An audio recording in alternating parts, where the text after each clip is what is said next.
Assalamu alaikum wa rahmatullahi wa barakatuh, chers frères et sœurs en islam. Bienvenue à tous sur votre chaîne d'enseignement islamique, là où la lumière du Coran et de la Sunna éclaire nos cœurs et nos vies. Avant de plonger dans ce rappel extrêmement important et profond, je vous invite à vous abonner à la chaîne, à activer la cloche de notification et à partager ces vidéos autour de vous. Chaque partage peut être une source de hasana pour vous et pour d'autres, par la permission d'Allah. Qu'Allah vous récompense et vous élève par votre intention sincère. Aujourd'hui, nous allons parler d'un sujet qui touche chaque cœur croyant. Comment savoir si Allah est avec toi? Car dans les moments de doute, dans les nuits où les larmes coulent, dans les épreuves où tu ne sais plus vers qui te tourner, cette question brûle dans l'âme. Est-ce qu'Allah est avec moi? Est-ce qu'il m'écoute? Est-ce qu'il me guide ou m'a-t-il abandonné? Et pourtant, la vérité, c'est que si ton cœur cherche Allah, c'est qu'il est déjà proche. Et il y a des signes clairs, puissants, que celui qui t'a créé est à tes côtés, même si tu ne le vois pas encore, même si tout semble sombre autour de toi. Dans cette première partie, nous allons explorer le premier de ces signes avec profondeur, et dans les prochaines vidéos, nous verrons les deux autres. Alors, installe-toi, ouvre ton cœur et écoute avec ton âme. Le premier signe puissant qu'Allah est avec toi, c'est l'éveil du cœur vers lui. Il y a des moments dans la vie où tu ressens un appel intérieur, une sorte de réveil spirituel.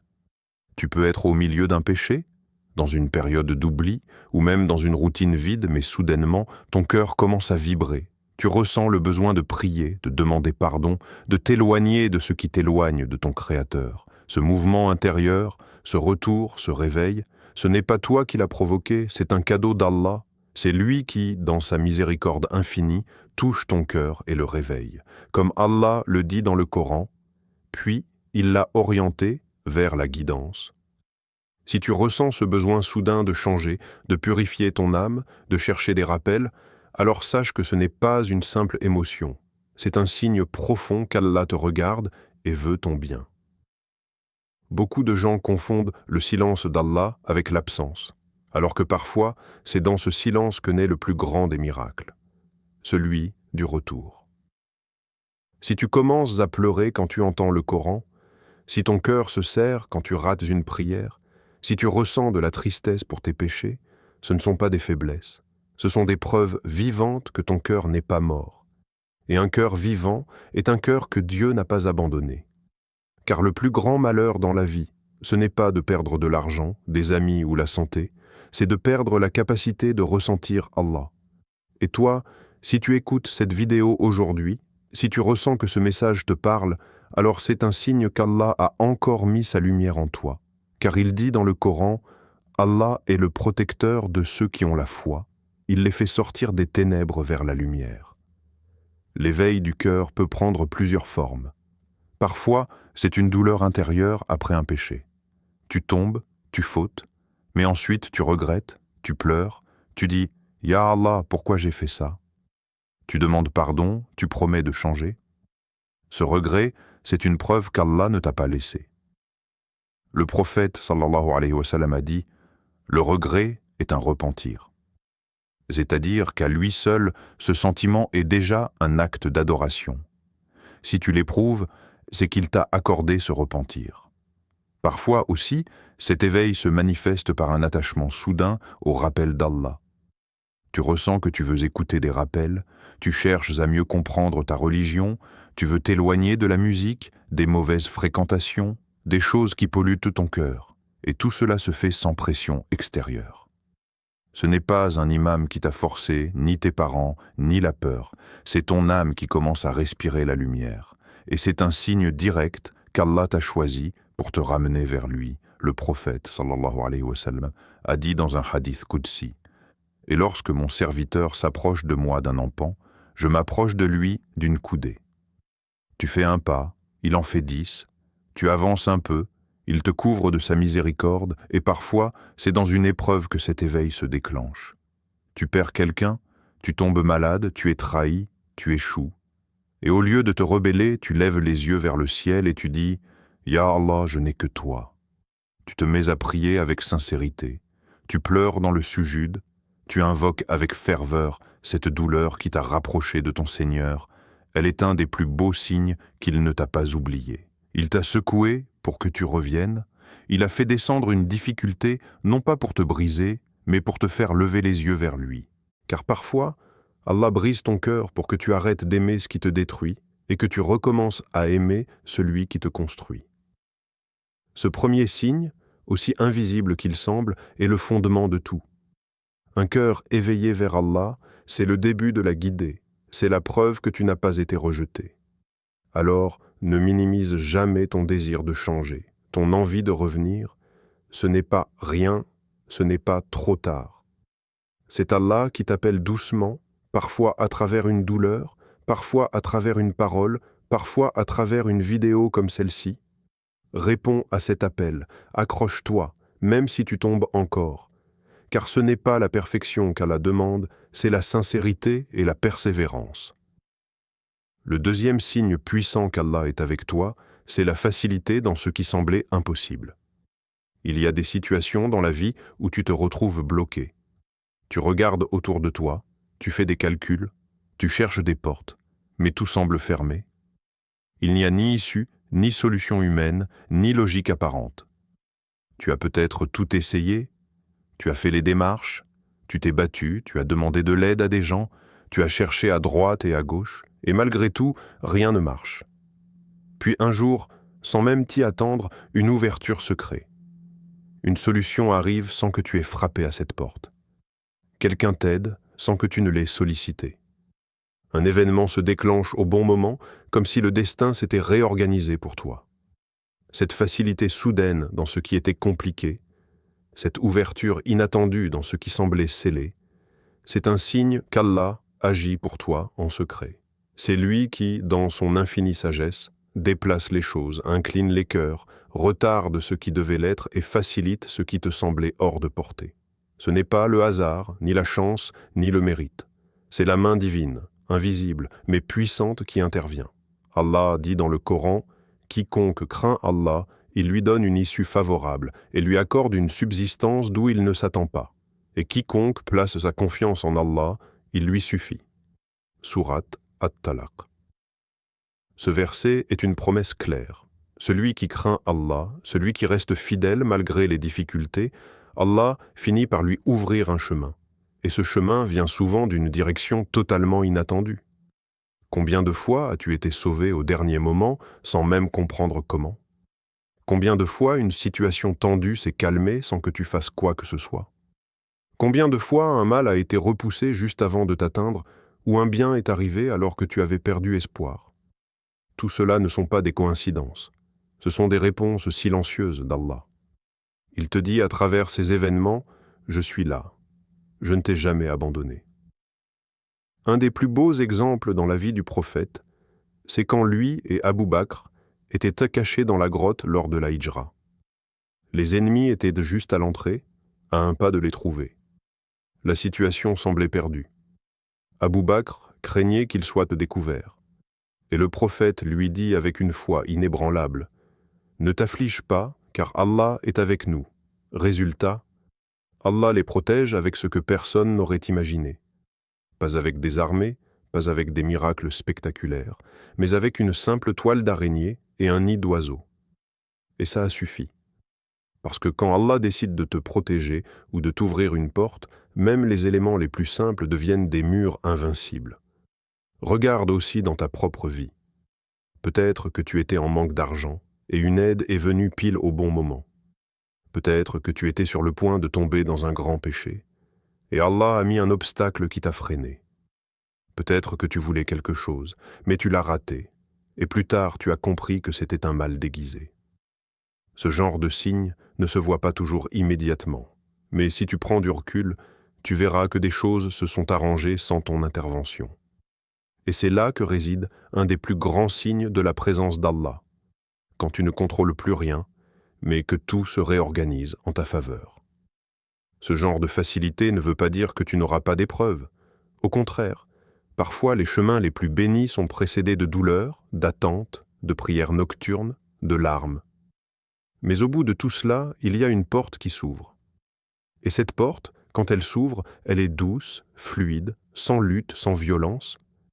Elle s'ouvre avec baraka, et tu ressens dans ton cœur que ça vient d'Allah. Un autre signe dans cette facilité, c'est quand tu commences à comprendre que certaines personnes ont été éloignées de toi, non pas par hasard, mais parce qu'Allah te protégeait. Des relations se brisent, des projets échouent, des chemins se ferment, et sur le moment tu ne comprends pas. Tu te sens peut-être trahi, triste, vidé. Mais avec le temps, tu réalises que si tu étais resté dans ce lien, dans cette entreprise, dans cette habitude, tu aurais été perdu. Et donc Allah, dans sa sagesse, a coupé ce que toi tu voulais garder. Il t'a écarté de ce que tu aimais pour t'amener vers ce que tu méritais vraiment. Et souvent, après avoir été brisé, tu trouves une stabilité que tu n'attendais plus. Des portes s'ouvrent, ta foi devient plus solide, ton cœur plus clair, ton lien avec Allah plus réel. Et c'est là que tu comprends que la facilité qu'il t'a offerte ne concernait pas seulement le monde matériel, mais surtout ton cœur. Quand Allah est avec toi, il te facilite ce que les autres trouvent difficile. Tu avances dans ta religion, tu comprends des choses profondes, tu t'attaches à la prière, tu ressens un amour intense pour le Coran, tu pleures dans le soujoud. Tu veux t'améliorer, tu veux t'éduquer, tu veux changer. Et tout ça devient possible, fluide, même si ce n'est pas parfait. Ce n'est pas parce que tu es fort, mais parce que Allah t'a facilité. Alors ne néglige jamais ces moments où la vie te surprend en bien. Ne crois pas que c'est normal que les choses s'arrangent. Dis-toi toujours, c'est Allah qui l'a voulu ainsi. Et plus tu reconnais ses faveurs, plus il t'en donnera. Le troisième signe, et sûrement le plus intime, le plus profond, le plus bouleversant, c'est la paix intérieure que tu ressens en pleine tempête. Ce signe, il n'est pas toujours visible de l'extérieur. Il ne se traduit pas par des événements spectaculaires, ni par des miracles que l'on peut pointer du doigt. Il se manifeste dans ton âme, dans le silence de ton cœur, là où personne ne peut t'entendre, sauf Allah. C'est ce moment où, malgré les douleurs, malgré les pertes, malgré les incompréhensions, tu ressens au fond de toi une certitude douce. Je sais qu'Allah est avec moi. C'est ce calme étrange dans la prière, cette sérénité qui descend sur toi après une nuit de larmes, ce soulagement que tu ressens après avoir déposé tes peines devant lui. Beaucoup de gens croient que quand Allah est avec nous, tout doit être facile, sans épreuve, sans chute. Mais c'est faux. Parfois, Allah est avec toi au cœur même de la douleur, et c'est là qu'il t'offre un cadeau que rien ne peut acheter, la sakina, cette tranquillité du cœur que seul le souvenir d'Allah procure. C'est quand tu pries en pleine crise et que tu ressors apaisé. C'est quand tu perds quelque chose ou quelqu'un, mais au lieu de t'effondrer, tu dis « Inna lillahi wa inna ilayhi raji'un » avec foi. C'est quand le monde entier semble contre toi, mais ton cœur reste ferme, connecté, plein d'espoir. C'est ça, un signe clair qu'Allah est avec toi. Il te donne la force là où toi-même tu n'en as plus. Il te permet de sourire quand il n'y a aucune raison de sourire. Il te permet de continuer d'avancer quand tout dit que tu devrais abandonner. Et cette paix-là, elle n'est pas banale. Elle est un miracle. Elle est la preuve qu'Allah te protège intérieurement. Il n'a peut-être pas changé encore ta situation extérieure, mais il a guéri ton cœur. Et celui qui possède un cœur en paix possède tout, même s'il ne possède rien. Le prophète, Muhammad, sallallahu alayhi wa sallam, a vécu cela. Lorsqu'il a été rejeté, humilié, frappé, trahi, son cœur est resté connecté. Quand il perd Khadija, Abu Talib, et qu'il traverse l'épreuve de Taïf, Allah lui envoie un miracle, non pas matériel, mais spirituel, le voyage nocturne. Pourquoi ? Pour lui rappeler « Tu n'es pas seul, je suis avec toi ». Et aujourd'hui, toi aussi, si tu ressens cette paix dans les moments durs, ce calme après les invocations, cette lumière douce après le repentir, alors sache que c'est le plus beau des signes. Allah est avec toi. Pas forcément pour changer ce que tu vis, mais pour changer qui tu es pendant que tu le vis. Et plus tu nourris cette relation, plus cette paix s'amplifie. Tu lis le Coran et tu as l'impression qu'Allah te parle. Tu te lèves pour prier la nuit et tu sens que quelqu'un t'attend. Tu jeûnes, tu fais du dhikr, tu implores et ton cœur se remplit de confiance. Ce n'est pas une illusion, c'est la sakina. C'est le cœur que Allah a choisi de visiter. Et celui que Allah choisit, il ne l'abandonne jamais. Et ce signe-là, mes frères et sœurs, il est réservé à ceux qui, malgré les blessures, continuent de se tourner vers Allah. À ceux qui tombent, mais reviennent. À ceux qui se sentent sales, mais espèrent sa miséricorde. À ceux qui, même dans la solitude, savent qu'ils ne sont jamais seuls. Alors si tu as déjà ressenti cela même une seule fois, remercie-le, car cela veut dire qu'il t'aime. Et si tu ne l'as pas encore ressenti, alors cherche-le, parce qu'il n'est jamais loin. Il dit dans le Coran, « Et lorsque mes serviteurs t'interrogent sur moi, alors je suis tout proche. Je réponds à l'appel de celui qui m'invoque lorsqu'il m'invoque. » Chers frères et sœurs, la vie passe vite. Les épreuves viendront, les gens partiront, les projets s'écrouleront. Mais si Allah est avec toi, tu ne perdras jamais vraiment. Et si tu veux que cette proximité avec lui grandisse, continue de l'invoquer, continue de lui parler, continue de marcher vers lui, même à petits pas. Car Allah n'abandonne jamais un cœur sincère. Maintenant, pour clore cette série, j'aimerais que l'on fasse une invocation ensemble. Peu importe où tu es, qui tu es, ce que tu vis, prends un instant, ferme les yeux, sens ton cœur battre. Et dis avec moi, « Ya Allah, toi qui es plus proche de nous que notre veine jugulaire, si tu es avec nous, qui peut être contre nous? Si tu nous guides, qui peut nous perdre? Si tu nous donnes la paix, qui peut nous troubler? Ô Allah, fais que ton amour soit notre priorité. Fais que nos cœurs battent pour toi, que nos âmes reposent avec toi. Remplis nos poitrines de lumière, même dans les ténèbres. Fais descendre sur nous la sakina, cette paix que seul toi peux offrir. Accorde-la à celui qui pleure, à celle qui souffre en silence, à l'orphelin, au malade, à celui qui a été brisé, trahi, abandonné. Ya Rab, sois avec nous, dans chaque pas, dans chaque souffle, dans chaque épreuve. Et le jour où tout s'éteindra autour de nous, éclaire-nous avec ta miséricorde. Amen. Si tu as fait cette prière avec sincérité, alors crois que quelque chose vient de bouger dans l'invisible. Et si tu crois qu'Allah est grand, commente maintenant « Allah est grand » pour que d'autres le lisent et que leur cœur s'illumine aussi.